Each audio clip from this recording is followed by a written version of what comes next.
அயோத்தி ராமர் கோயில் நன்கொடை முறைகேட்டை கண்டித்து எதிர்க்கட்சிகள் நூதன முறையில் போராட்டத்தில் ஈடுபட்டு வருகிறார்கள். நாடாளுமன்ற வளாகத்தில் கூடுதல் தகவல்களை தருகிறார் சிறப்பு செய்தியாளர் யோகேஸ்வரன். பூர்ணிமா, நாடாளுமன்றத்தினுடைய மழைக்கால கூட்டத்தொடர் கடந்த வாரம் திங்கட்கிழமை தொடங்கியது. இன்றோடு சேர்த்து 2 வாரங்கள் நிறைவடைகிறது. கடந்த வாரம் முழுவதுமே நாடாளுமன்றத்தில் நீட் விவகாரங்கள் தொடர்பாக எதிர்க்கட்சிகள் கடுமையான அமளியில் ஈடுபட்டார்கள். நாடாளுமன்ற வளாகத்திற்கு வெளியே கண்டன ஆர்ப்பாட்டங்களை எல்லாம் நடத்தினார்கள், பதாகைகளை ஏந்தினார்கள்.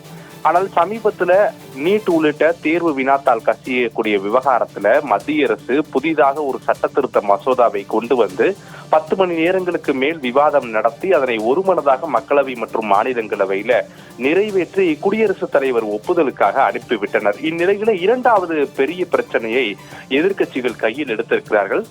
உத்தரப்பிரதேச மாநிலம் அயோத்தியில் இருக்கக்கூடிய உலக புகழ்பெற்ற ராமர் கோவிலினுடைய நிர்வாக அறக்கட்டளையில ஏற்பட்டிருக்கக்கூடிய நிதி முறைகேடு தொடர்பான விவகாரங்கள் குறித்து உடனடியாக நாடாளுமன்றத்தில் விவாதிக்க வேண்டும் என வலியுறுத்திய எதிர்க்கட்சி எம்பிக்கள் ஒரு பெரிய ஆர்ப்பாட்டத்தை நாடாளுமன்ற வளாகத்திற்கு வெளியே நடத்தி இருக்கிறார்கள்.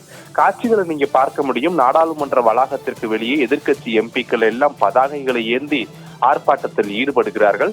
பதாகைகளுக்கு முன்பே ராமர் சீதை வேடமிட்ட 2 நாடாளுமன்ற உறுப்பினர்கள் அமர்ந்திருப்பது போலவும் ராகுல் காந்தி ஆர்ப்பாட்ட களத்திலிருந்து வந்து ராமர் சீதையை வணங்கிவிட்டு செல்வது போல அந்த இடத்தில் ஒரு தத்ரூபமான காட்சியை வடிவமைத்தார்கள் எதிர்க்கட்சி எம்பிக்கள்.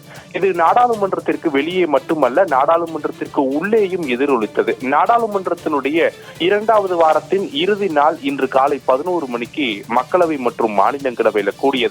மக்களவையில சபாநாயகர் ஓம் பிர்லா தலைமையில கூடியதுமே எதிர்க்கட்சி எம்பிக்கள் இந்த விவகாரங்கள் தொடர்பாக உடனடியாக விவாதம் நடத்தப்பட வேண்டும், நாட்டினுடைய கடவுளை காப்பாற்ற வேண்டிய நிலைக்கு நாம் தள்ளப்பட்டிருக்கிறோம் என்பதை எல்லாம் அவர்கள் கோஷங்களாக எழுப்பி ஒரு அமளியில ஈடுபட்டாங்க. இந்த அமளி தொடர்ந்த போதில் மக்களவை கூடிய சில நிமிடங்களிலே நண்பகல் 12 மணி வரைக்கும் ஒத்திவைக்கப்பட்டிருக்கிறது.